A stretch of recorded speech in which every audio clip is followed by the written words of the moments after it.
எப்படி மத்தியில ஒரு அரசாங்கம் இருக்கு பாரு 10 வருஷமா. எலெக்ஷன் வரும்போது தான் 600 ரூபாய் இருந்த கேஸ் 1200 ரூபாய் ஆகினாங்க. அவரு இதோட அவர் பெரியவர், ஒரு சின்ன மீன் அவர் பெரிய மீன். 200 ரூபாய் இருந்தது 1200 ரூபாய் கேஸ் ஆச்சு. இப்ப எலெக்ஷன் வருதுன்னு உடனே 200 ரூபாய் குறைச்சிக்கிறாரு. 10 ரூபாய் பொருள் 20 ரூபாய் ஏற்றிட்டு கடையில் விற்பாதேமா போனீங்கன்னா தாராளமா கொடுப்பான். 20% உங்களுக்கு தள்ளுபடி, 30% தள்ளு.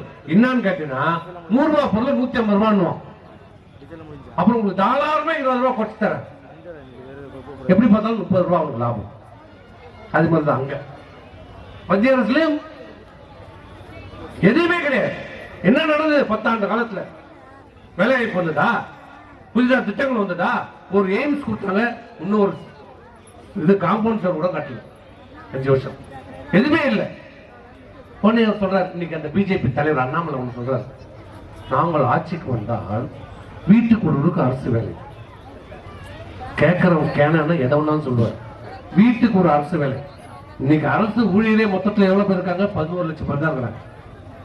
அரசு வேலையே அவ்வளவுதான் 11 லட்சம் இல்ல 12 லட்சம் தான். அப்போ வீட்டுக்கு ஒரு வேலைன்னா எவ்வளவு பேர் கொடுக்கணும்? குடும்ப அட்டை எத்தனை பேர் இருக்குது?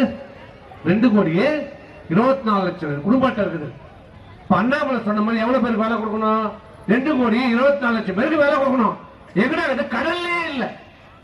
இந்த ஜாமீன் கேட்பா பாரு ஒரு படத்துல வடிவேலுக்கு, அந்த ஜாமீன் மீன் கடல்லே இல்லை. அது மாதிரி வேலை 2 கோடி பேருக்கு எங்க இருக்குது?